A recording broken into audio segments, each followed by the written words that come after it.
I feel like there's a "my heart will go on forever" pun here somewhere, but I don't know where it is.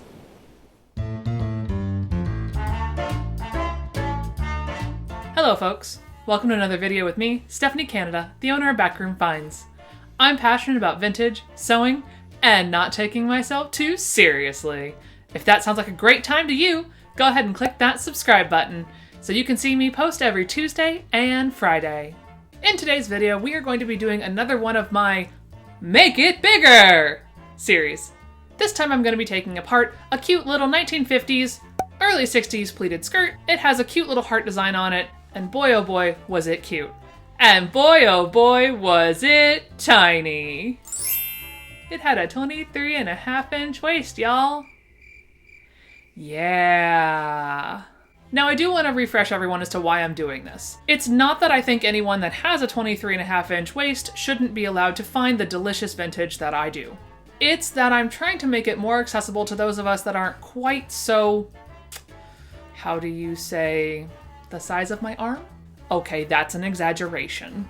But I'm trying to make vintage more accessible to the modern day woman as opposed to the lovely teenage sizes that we tend to find it in. Can I do this with every piece? No. Do I do it with every piece? Oh heck no! I'm not gonna go add contrasting fabric and things like that to pieces that I find to sell forth to others. For me, maybe there's a little more piecing, or if the garment is very, very bad off, then I might take more liberties with it, but this skirt was perfectly usable as is, and I just decided to make it larger. Now I acquired this bad boy back on eBay quite a while ago, and I thought, in my early days of vintage finding and reselling, someone will totally want this as is.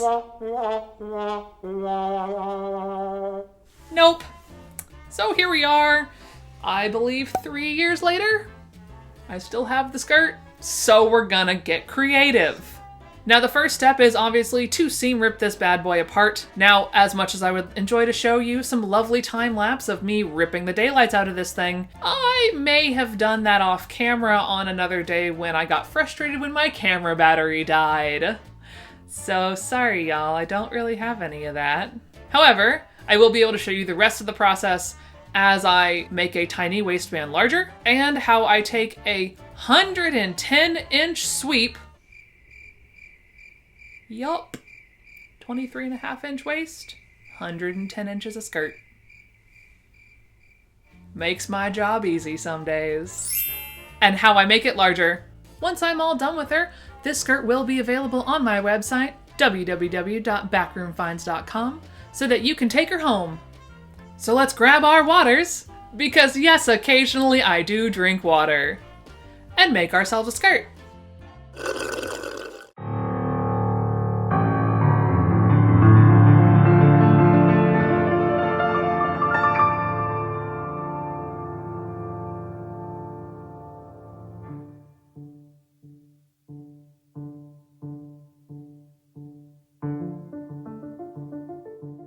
Once I made sure that my sewing machine was in full basting mode, I made sure to run 2 lines of basting stitches along the long side of my skirt where I intended to gather it.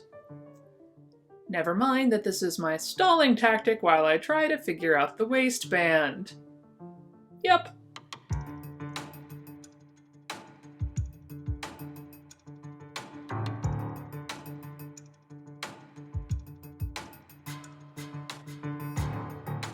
Once the basting stitches are in, I then pop over to iron flat the waistband so that I can really see what I'm looking at.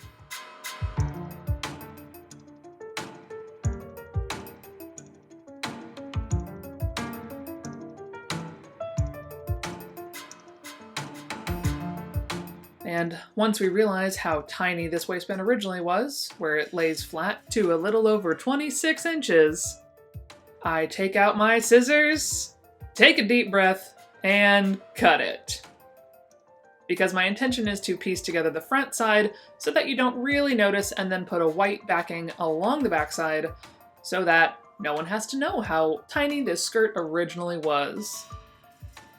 Ah yes, I should mention that I took the lazy person's way out and cut it in the middle so that I could keep the previous buttonhole because I hate buttonholes. So I just left the old one.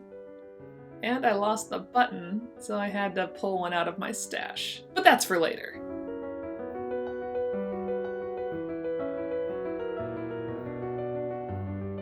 Hi ho, it's off to press I go.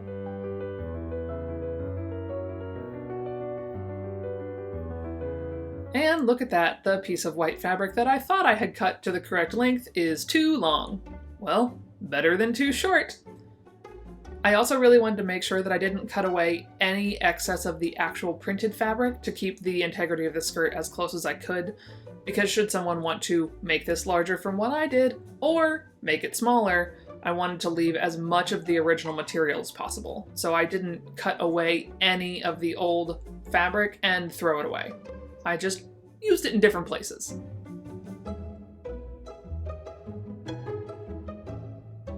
After I make sure to pin the center point and the quarters of the skirt, which was 110 inches of sweep, I start gathering. And I remember how much I hate doing double runs while gathering, aka running 2 lines instead of just 1. But this material was thick enough that I was concerned if I only ran 1 that it would pop, and then I'd be screwed. So I did both, which means it took a lot longer. Oh well. I only recorded the joy of me gathering this down to 18 inches on one side. You'll just have to imagine how smoothly the second side went. It was about the same. And now, because I am piecemealing this bad boy together instead of following a pattern, I whip out my 1954 Singer sewing book for reference to remind myself how exactly to put in the belt piece for the waistband. Original source material, folks. You just can't beat it. The upside is I was shown a nifty little trick in that book where you take a straight pin and do figure eights so that way your gathers can't run away while you're sewing. I like learning new things. Awesome! Thanks, Singer Sewing Book! No, I'm not sorry I made fun of you in my How to Sew Successfully video.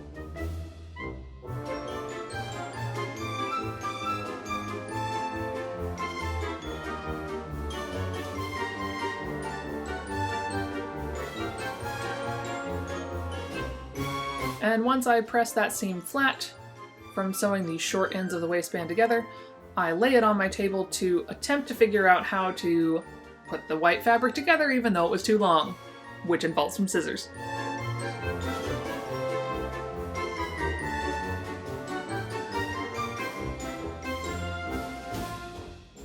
I sew that one flat along the short end as well, press it flat because I didn't want the waistband to look wonky as heck. And keep going.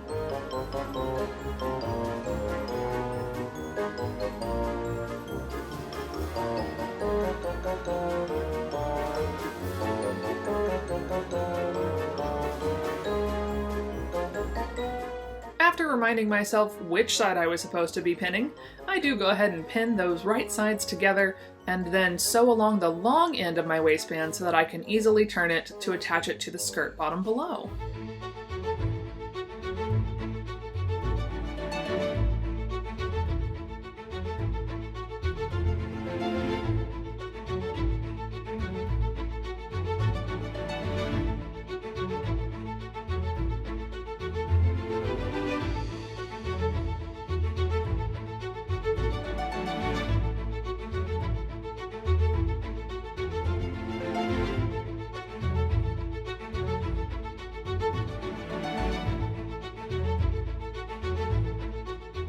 After pressing my newly finished long seam, I then make sure to use one of my handy dandy Friction pens to mark where the middle point of the waistband is and the quarters so that I can line them up with the pins as I deal with the gathering shenanigans. Important point that I say I did this after I ironed, because otherwise your marks will disappear. And here we come to the extra fiddly bit of pinning the daggone waistband to the still attached at the side waist of the skirt. I wish I would have realized that I was going to rip apart where the zipper was when I was doing this, because it would have made it a whole lot simpler. But no, Stephanie making sewing difficult for herself since forever. I didn't decide to rip apart that seam until after I had fully attached the waistband to one side. Yup, cute.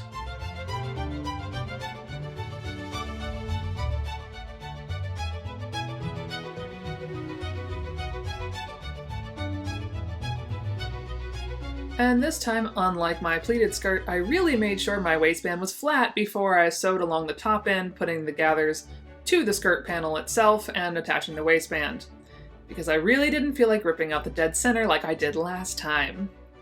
Yay for learning something.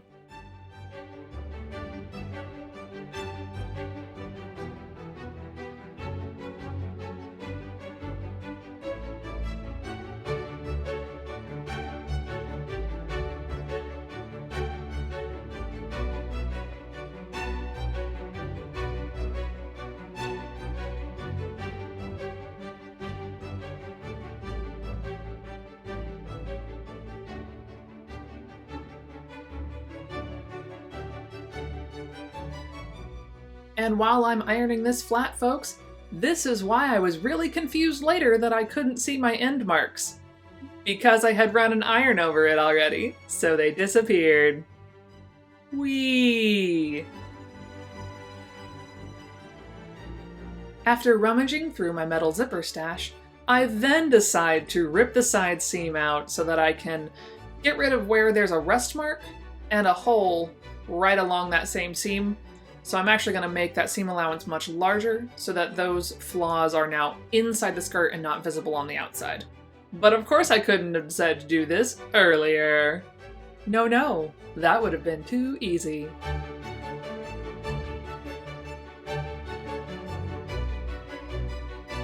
I'm going to make sure I press down the edges so that I have a clear pinning line when I am adjusting to hide these flaws on the inside of the skirt. I'll still disclose them, but I'll also just note that they are inside the skirt, not on the outside, and visible. Huzzah!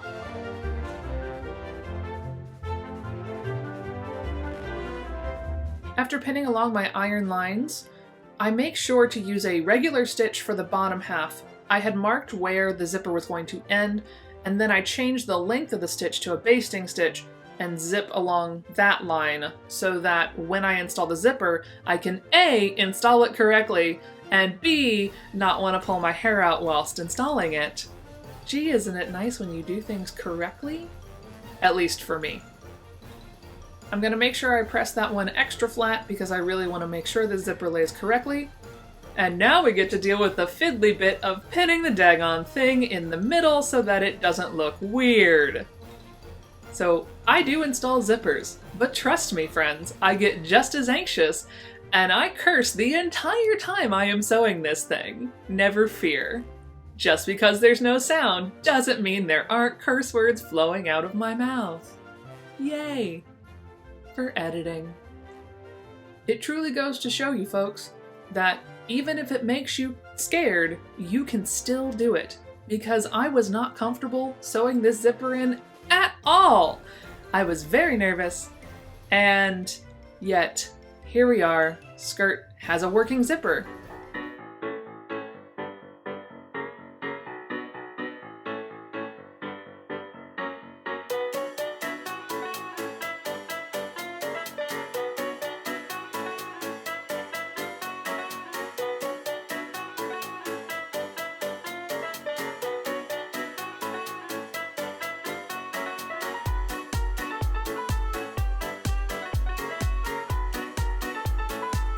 I'm gonna pop those basting stitches and test that puppy out, and by golly, she works like a charm.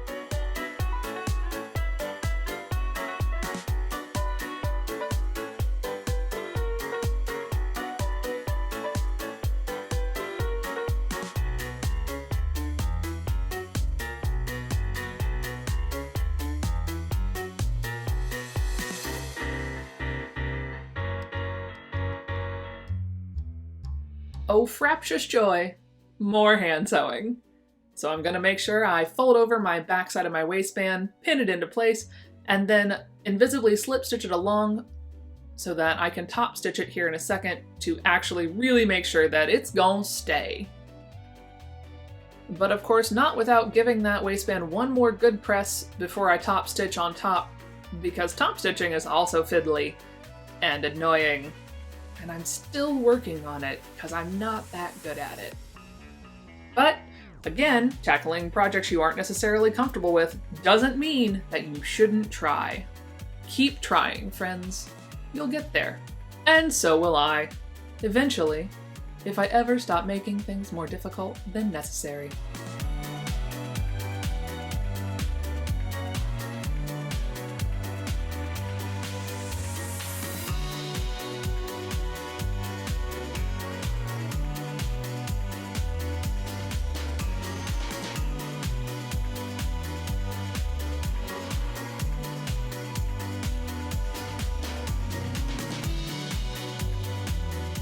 Now I really wanted to set myself up for success for this top stitching, which only partially worked. I did make sure to iron flat the waistband so that I could hopefully do the top stitching without a hitch. Just wait, it's coming. There's a hitch.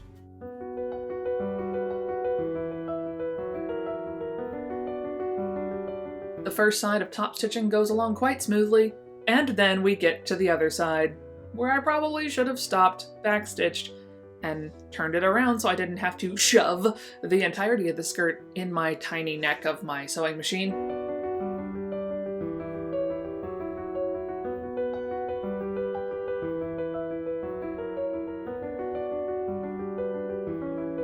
And I realize in 3, 2, 1, shit.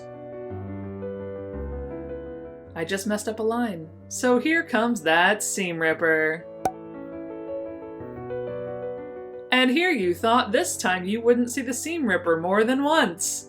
You would be wrong.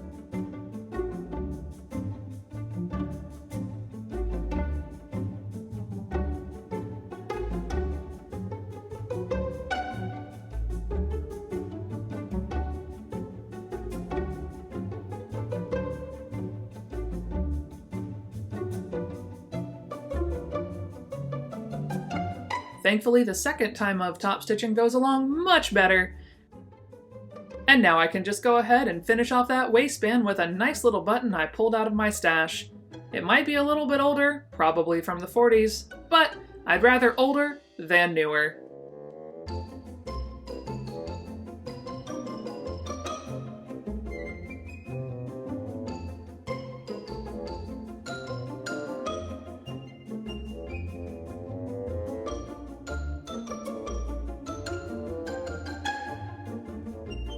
One more press along the hemline, because I'm actually going to leave this one unhemmed so that I can hem it to the client's desire for when they buy it. Because if they want to hem it, great, cool, I'll happily send it to you as is. Or they can tell me what length they want it hemmed at, and I will happily hem it to that length. And here she is, all pretty and done, ready for someone to take her on home. 'Cause she's not staying with me. The things I wish I would have done slightly differently on this project is I wish I would have lined up the seam of the waistband with one of the seams of the skirt. It's off by like an inch. It drives my anal retentiveness crazy. I don't think everyone will care, but that is one of the things I wish I would have done differently. I also wish that I would have tacked up the waistband on the backside just a little bit more so that it would have lined up better with the front of the waistband. But these things we see in retrospect, and I'm not seam ripping anything else, 'cause it's done. Alright folks, I hope you enjoyed watching me put that skirt back together with her updated larger waist. If you liked this video, go ahead and click that like button. And if you want to see more from me and the ridiculous things that I do, go ahead and click that subscribe button. Turn on the bell for post notifications, because why not? Thanks so much for watching, y'all. See y'all next time.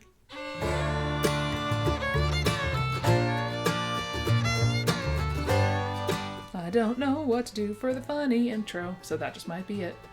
So let's grab our coffee. All right, my husband drank all the milk earlier. Murder is illegal.